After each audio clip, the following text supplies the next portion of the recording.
Well then, Agent York, do you have any plans for this evening? I was going to head back to the hotel and go over my notes. I need to contact HQ and give a progress report, too. Okay, then let's call it a day here. Sounds good. Contact my office when you finish your report.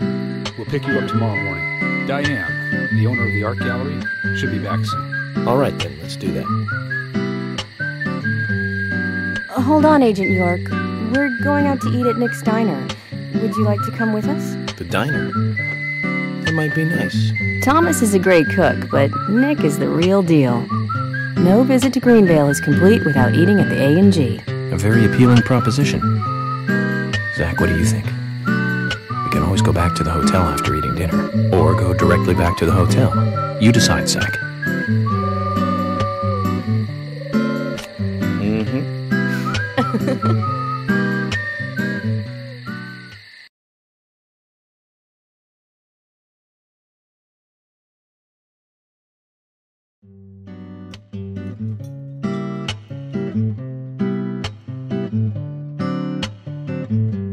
I've been sheriff here for a long time now, and this is the worst murder I've ever seen.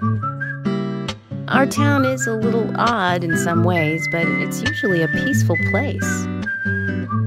We had our fair share of cases, but just the regular stuff. A high school kid shoplifting from the milk barn, maybe, or some hot-headed kids fighting, fueled on liquor. Nothing more than that. Agent York, what kind of cases have you dealt with in the past?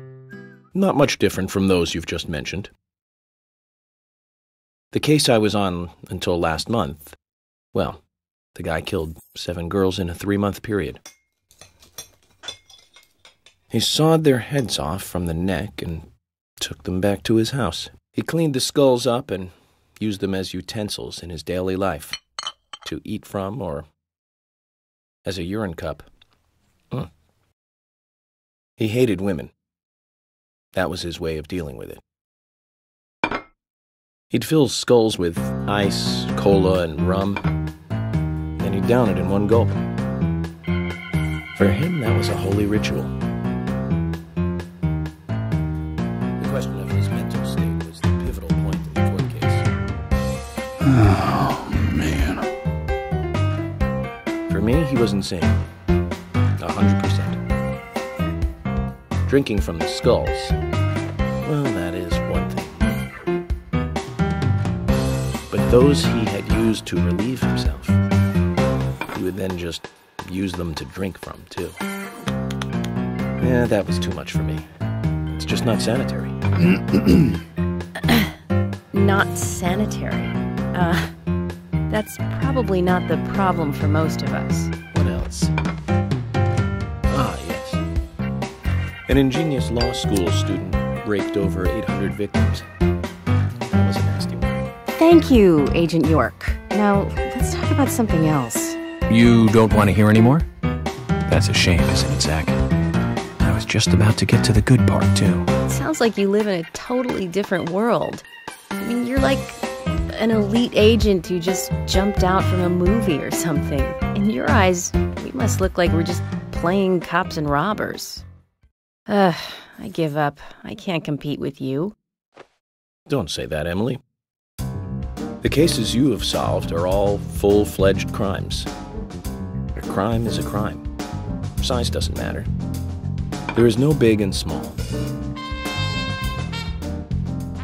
Crimes always have a criminal and a victim. No victim will ever welcome a crime, no matter what its size. So, fundamentally, there is no difference in size.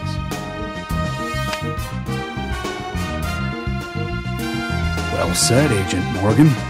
We work day and night to preserve peace and order in this town. You understand that, right? Of course, but still, I don't view shoplifting and Anna's murder as the same level of crime. Me neither.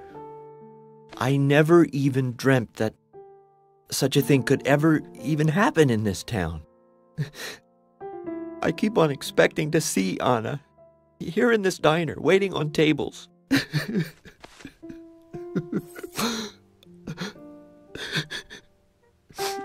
Excuse us, Agent Morgan. We should have made dinner a more uplifting experience.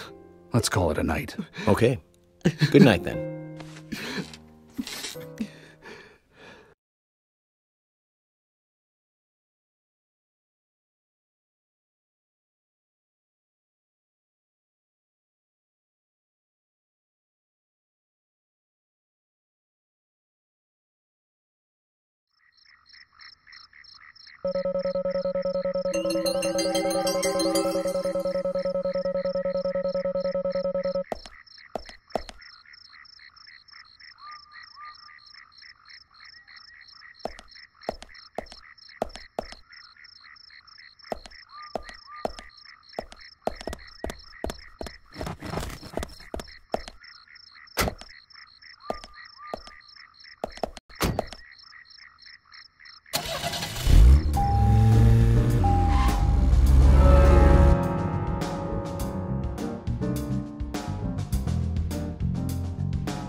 Hmm?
Okay then, Zach.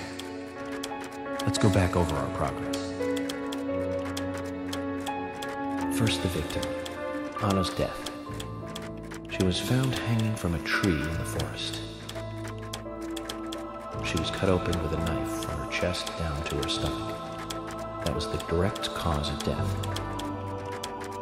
The strangulation marks and skull fracture were caused after death. Her tongue was also bit off, and I found something inside her mouth. Do you remember what that was, Zach?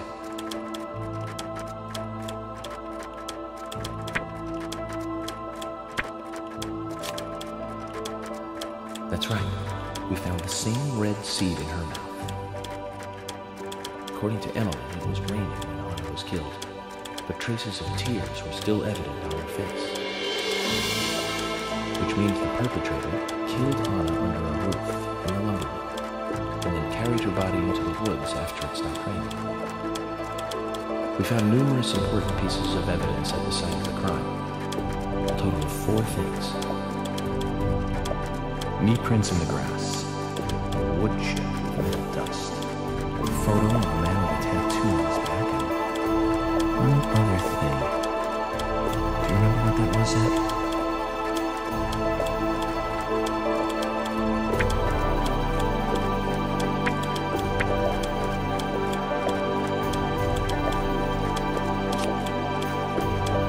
That's right, a broken stiletto heel.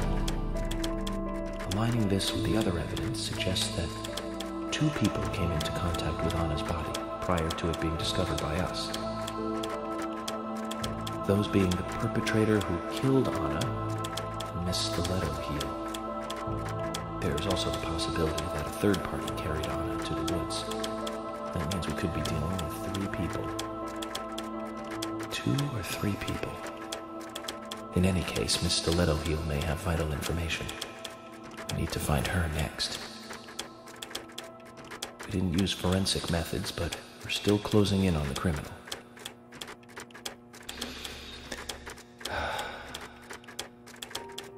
Have I forgotten anything? Ah, of course. The marks on her hand tell us that Anna was gripping something when she died. Do you remember that, Zach?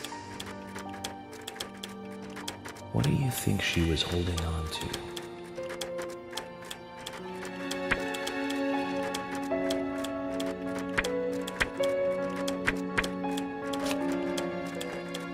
That's right, a round object. The marks on her hand suggested a peace mark.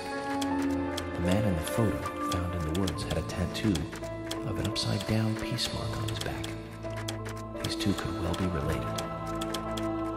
But we don't know for sure. Next, the townfolk. A few are worthy of special attention. Carol McLean, the singer and bar owner. She's Thomas's sister. Then there's Nick Cormack, the owner of the diner. Both of them seem to be hiding something. There's Diane, the owner of the art gallery, who's out of town. Then we have problematic, old, rich, and eccentric Harry. Both will be tough to crack. Now we just have to go one by one. I've been thinking, one of the biggest rewards here is the fantastic food. Enjoying food is cultural, and yet it's also a bit uncivilized. It's interesting how good food motivates me to work harder during investigations. Oh, and on Emily's back, it was strange to me. Hey, don't take that the wrong way, Zach. I wasn't getting all excited or anything.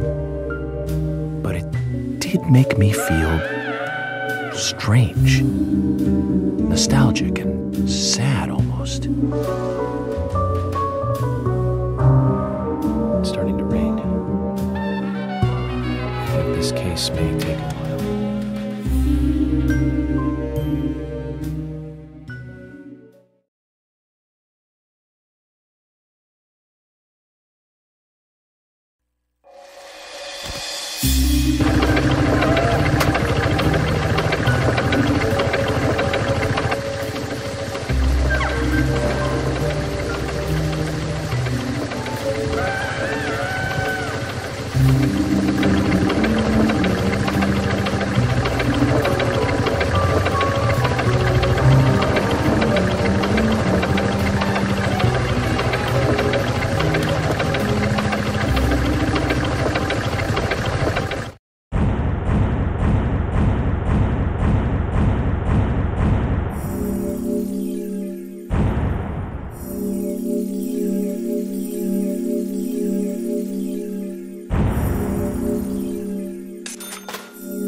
you thirsty? You must be very thirsty. You only take milk with your coffee? Coffee with milk, that's all.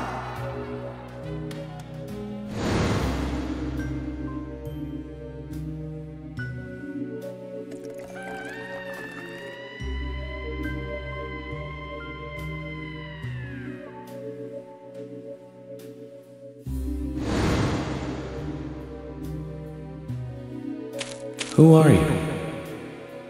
My name is Becky.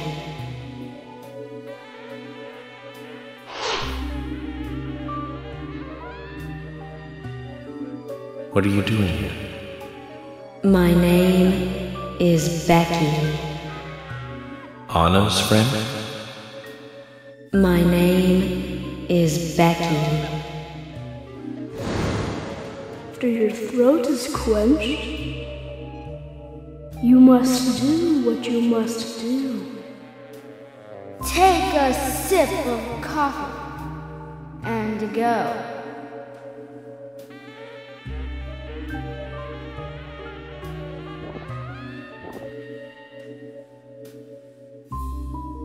Huh?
That's me.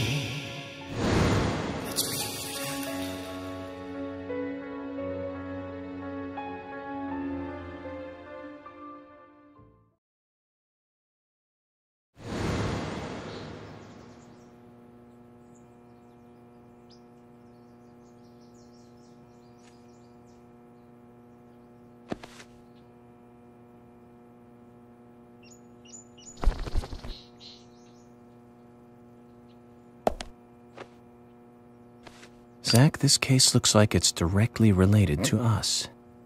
I do not know how yet, but I do know I need some coffee. George said he'd have someone pick us up in the parking lot. Let's get some breakfast with Polly first.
Whoa there!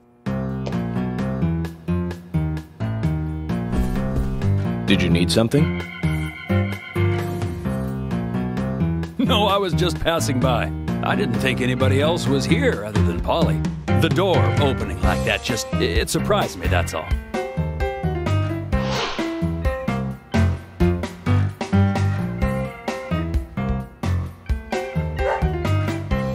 I'm Kaysen, Forrest Kaysen.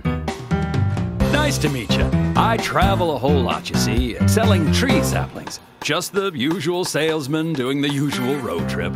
Sometimes I feel, I don't know, like a jolly old bumblebee spreading pollen. FBI Special Agent Francis York Morgan. I get it. You're the Special Agent Scarface that everyone's yakking about. Nice to meet you, Francis. Special Agent Scarface? I'd need a bigger scar to live up to that name. Call me York. That's what everyone calls me. What? You got it. York. Is this your first visit here, then? No, sir. Actually, I've been coming here once or twice a year for, a while now. I don't get much business here, but it sure does make a fine vacation. I mean, it's a gorgeous hotel at a bargain price. It's so relaxing in these parts, too. Oh, I just love all the nature. I feel so relaxed here.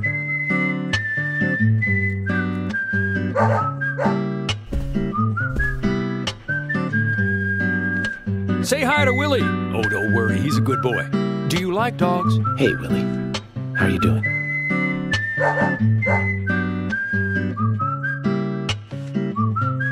He's pretty smart, too. Oops, before I forget, let me give you this. It's just a sample of what I said. Thank you. How kind of you.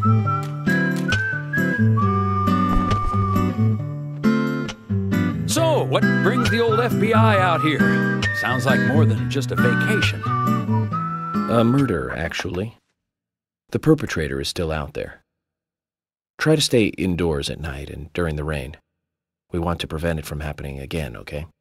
Oh, it's a darn shame. Places like this used to be the safest in America. Could I ask you something? Do you know a lot about seeds? Seeds? Gardening, huh? You don't look like a green thumb, but let me tell you, though. I'm pretty much the only one who can make those saplings sprout. And there's a trick to it that can't really be passed on. The secret of making a good smoked ham or something like that. But you know, once they sprout, you don't need to do much. You can leave it be, and why, it'll turn into a big tree no matter what happens. Kind of like those stocks that politicians buy that just keep growing and growing. Well, you just wait and see. This town is gonna love them. Right. We were just about to go take a morning stroll, so I'll get going. Good luck now with that case. Thanks. Zach, do you remember what the coffee said? Forrest Kaysen. F.K. This show has just begun.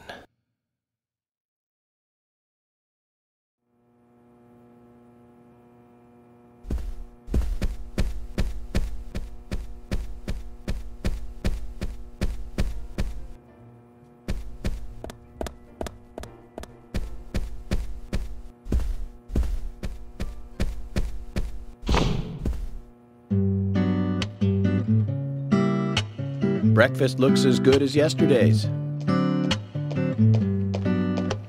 I hope you enjoy it. I will, and thank you. I just met Kaysen, actually. Ah, good old Mr. Kaysen. Did he give you a sapling? As a matter of fact, he did. Don't tell me he gives one to everyone he meets. No, only to the people he feels comfortable with. He told me. He must feel really comfortable with me. He must. Is there anyone he hasn't given a sapling to? Mustard? Okay, I'll just get it from the kitchen then. No, mustard has nothing to do with it. I was wondering if you know of anyone that Kaysen didn't give a sapling to. Oh, too much pepper. I did think it might be. I'm sorry. Ah, forgot. We'll never get anything out of her, will we? Forrest Kaysen. He's hiding something. You think so too, right, Zach? But no need to rush. All secrets are hidden until they are inevitably divulged. The powers of entropy. The world exposes everything and causes chaos. Just like this coffee.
Oh, hi.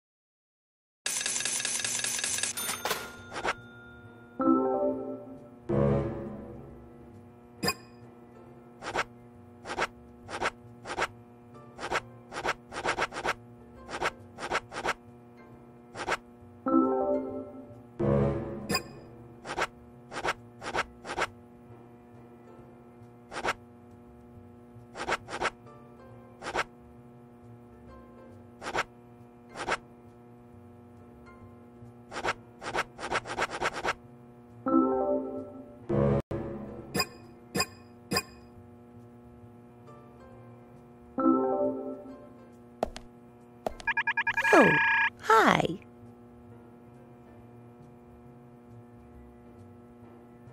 What's wrong, Polly? You look a little tired. I'm fine. Well, it's just that I was cleaning up my room, and so many memories came flooding back to me. Memories? Oh, my dear, Mr. Morgan, that's not the kind of question you should ask a lady.